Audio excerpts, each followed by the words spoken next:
जय श्री राम, जय बागेश्वर धाम। नमस्कार दोस्तों, मेरा नाम है बलराम। क्या आपकी कोई महत्वपूर्ण चीज खो गई है, परेशान है, मिल नहीं रही है, या कोई चीज कहीं आप रख करके भूल चुके हैं और याद नहीं आ रहा है कि वो चीज कहाँ है, या कोई आपका पालतू पशु गुम गया है जो आपको नहीं मिल रहा है, या अगर आप भी ऐसे समस्याओं से परेशान हैं तो चलिए, एक ऐसा मंदिर है जहाँ पर कि आप मात्र एक थोड़ा सा गुड़ चढ़ा करके भगवान का नमन करके अगर आप सच्चे दिल से प्रार्थना करें तो कुछ ही दिनों में चमत्कारिक रूप से वो चीजें वापस मिलना या याद आना चालू हो जाती हैं। जी हाँ, विश्वास नहीं होता, मुझे भी नहीं हो रहा था। चलिए, तमिलनाडु के पुदुकोट्टई में अरई कासु अम्मन मंदिर, जहाँ पर भगवान शंकर और पार्वती का एक ऐसा मंदिर है जहाँ पर थोड़ी सी अर्चना, पूजा और गुड़ चढ़ाने से आपकी खोई हुई वस्तु वापस मिल जाती है, बशर्ते आप सच्चे दिल से उसे याद करें। जय श्री राम, जय बागेश्वर धाम। प्रातः काल के 6 बजे हैं और हम पुदुकोट्टई में आरई कासु अम्मन मंदिर के सामने खड़े हुए हैं।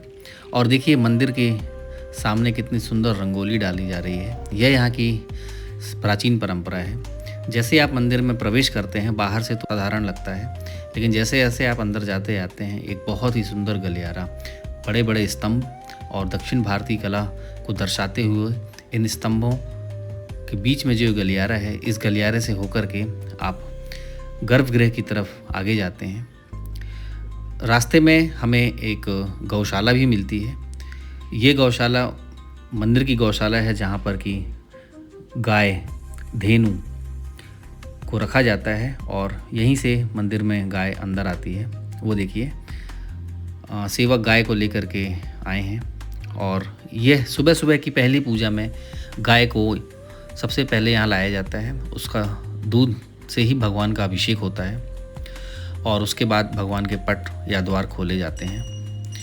मंदिर प्रांगण में इस तरह गाय का होना कितनी पवित्र बात है और यह हमारे भारतीय संस्कृति को दर्शाता है।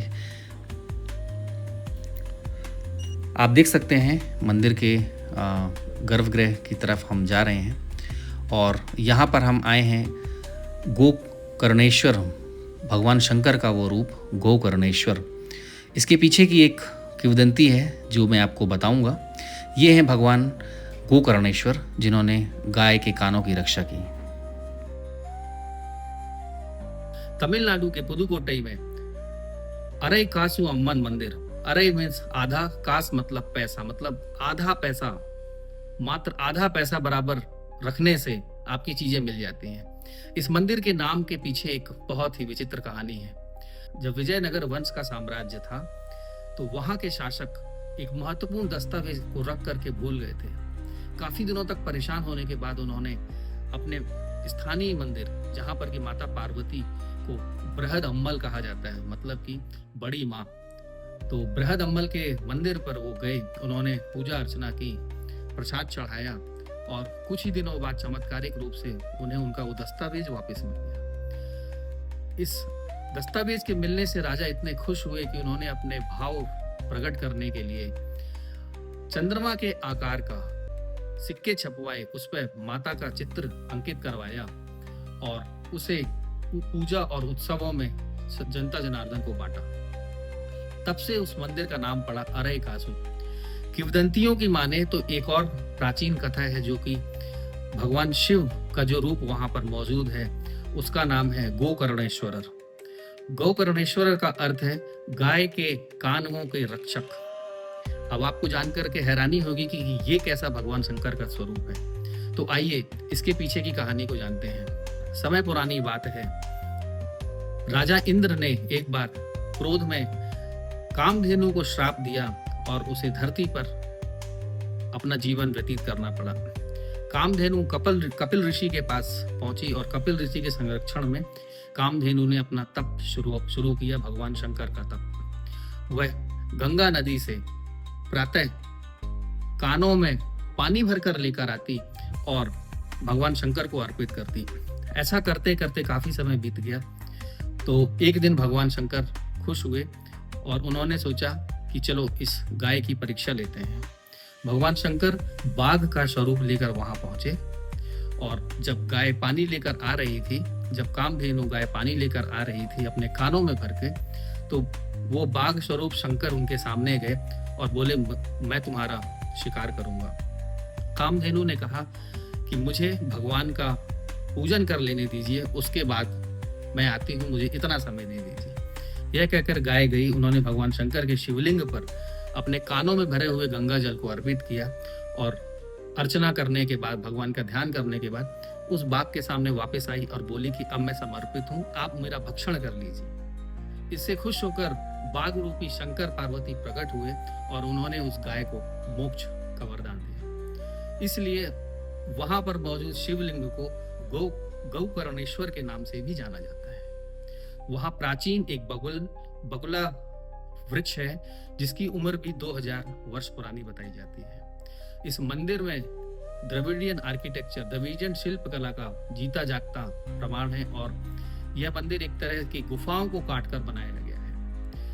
बाहर से दिखने में मंदिर आपको बिल्कुल समझ में भले ना आए, लेकिन जैसे ही आप मंदिर के अंदर जाएंगे आप स्तब्ध रह जाएंगे। मंदिर पर की गई शिल्प कलाओं देखते ही बनती हैं। एक स्तंभ में दो से ज्यादा मूर्तियों को निकालना और साथ ही में वह स्तंभ रहना अपने आप में द्रविडियन वास्तुकला का एक जीता जागता प्रमाण है।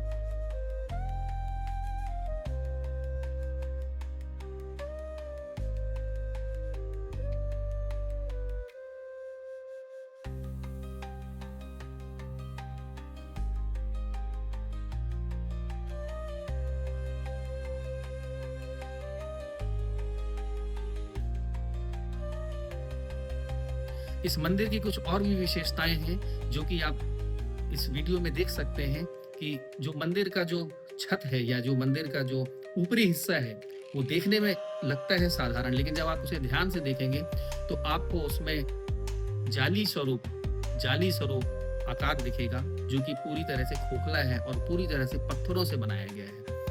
यहाँ तक कि खंबे, स्क्रू, पाइप सब कुछ उसका पत्थरों से बनाया गया है। समय मिले तो एक बार अवश्य जाइएगा और देखिएगा जरूर अरई कासु अम्मन गोयल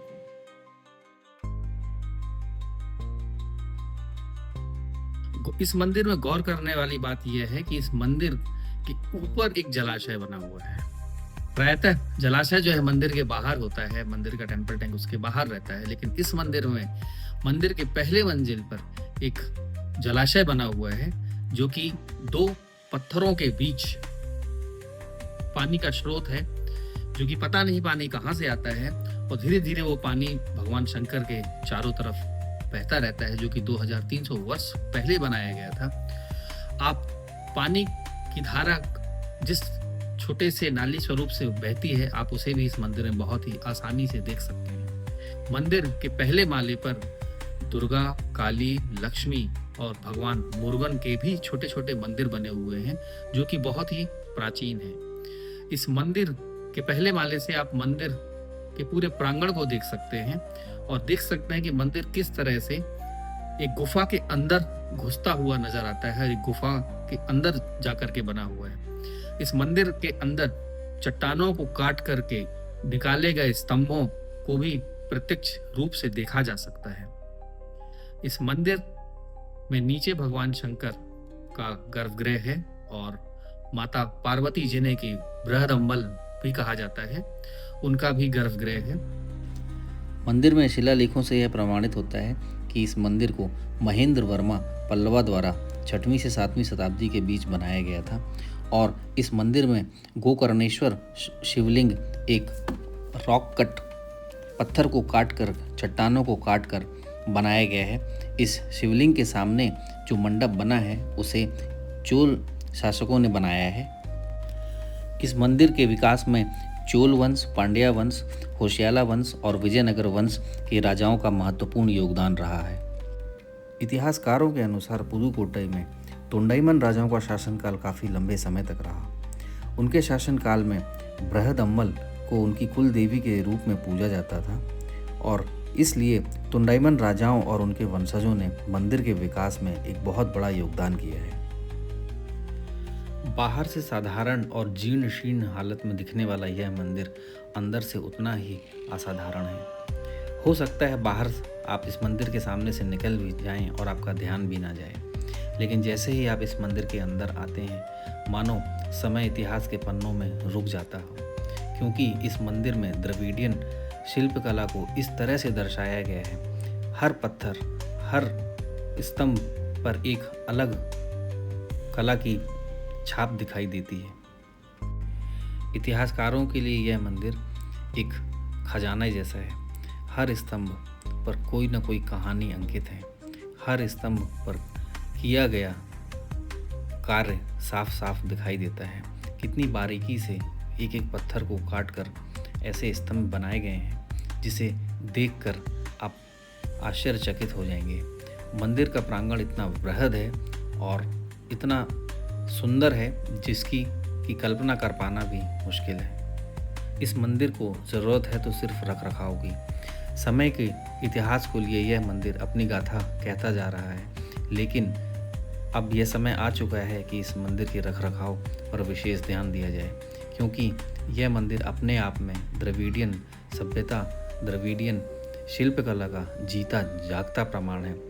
मैंने अपनी ज़िंदगी में बहुत सारे मंदिर देखे, लेकिन इस मंदिर के जैसा शांत और इस मंदिर के जैसा प्रभावशाली मंदिर शायद ही मैंने आज तक कोई सा मंदिर देखा हो।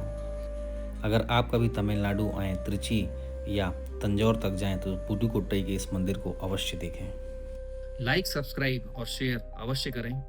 आपके समर्थन से हम ऐसे और भी अच्छे अच्छे मंदिर आपके लिए लेकर आएंगे। जय श्री राम, जय बागेश्वर धाम। जय श्री राम, जय बागेश्वर धाम।